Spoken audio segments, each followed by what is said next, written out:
নেতৃবৃন্দ, উপস্থিত সুধীমণ্ডলী, সাংবাদিক বন্ধুগণ, আসসালামু আলাইকুম।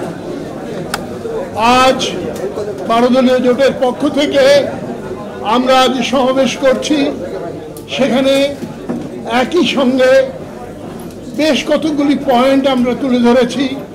তার মধ্যে একটি জননেতা তারেক রহমানের স্বদেশ প্রত্যাবর্তন সম্পর্কে।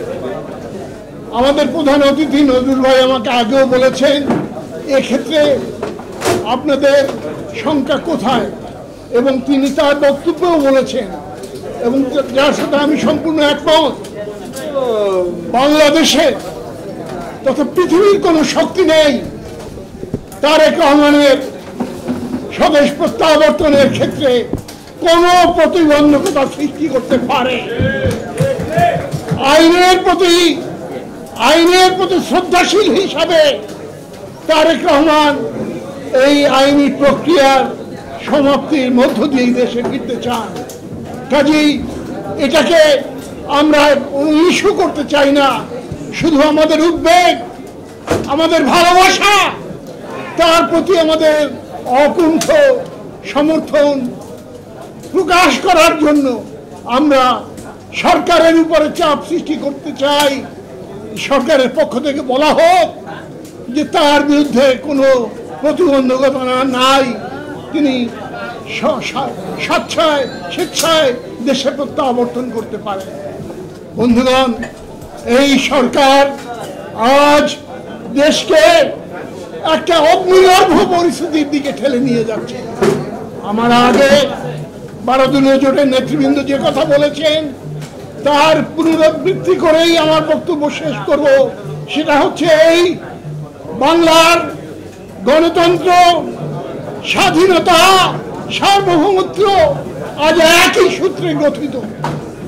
আজকে নির্বাচন, আজকে গণতান্ত্রিক অধিকারের জন্য আমরা যখন লড়াই করছি, তখন আমরা চোখ বুজে থাকতে পারি না যখন দেখি বাংলার বুক চিরে এখন নতুন করে করিডোর দেওয়ার চেষ্টা করা হচ্ছে। বিগত সরকারের আমলে ভারতের 5টা ফ্যাসিস্ট আওয়ামী লীগ সরকারের আমলে একবার যখন এই করিডোর দেওয়ার, এই প্যাসেজ দেওয়ার চেষ্টা চলছিল সেভেন সিস্টার্সের সঙ্গে, আমরা তখন তার প্রতিবাদ করেছি। আজও আমরা প্রতিবাদ করব যখন আমার দেশের মধ্য দিয়ে রাখাইন অঞ্চলে করিডোর দেওয়ার, হিউম্যান করিডোর অথবা যে নামেই তাকে ডাকা হোক, সেই প্রচেষ্টা চলবে। আমরা তার প্রতিবাদ জানাবো। এবং কি আশ্চর্য মিল আমরা খুঁজে পাই যখন তার পাশাপাশি দেখতে পাই চট্টগ্রাম বন্দর বিদেশি ব্যবস্থাপনায় দিয়ে দেওয়া। আমরা যখন দেখতে পাই যে বাংলাদেশের দক্ষিণ পূর্বাঞ্চলে আজকে নানান রকম ষড়যন্ত্রের জাল বোনা হচ্ছে। আজকে সেন্ট মার্টিন দ্বীপ পর্যটকদেরকে নিষিদ্ধ করা হয়েছে পরিবেশের কারণে। ভালো কথা, আমরা সমর্থন করি, কিন্তু মনে এই প্রশ্ন জাগে, ওই স্থানটির স্ট্যাটাস, পরিবেশ আজকে কি কোন পর্যায়ে গিয়েছে, নানান রকম কথা শোনা যায়।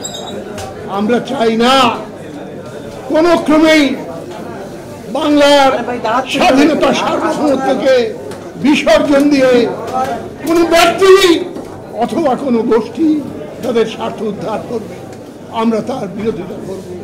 মূলত এই কথাগুলি প্রেসের মাধ্যমে দেশবাসীকে জানাবার জন্য আজকে আমাদের আপনারা যারা যোগদান করেছেন সবাইকে ধন্যবাদ জানিয়ে, এবং সাংবাদিক বন্ধুগণ আপনাদেরকে অসীম ধন্যবাদ জানিয়ে আমার বক্তব্য শেষ করছি এবং আজকের সভা এখানেই সমাপ্তি ঘোষণা করছি।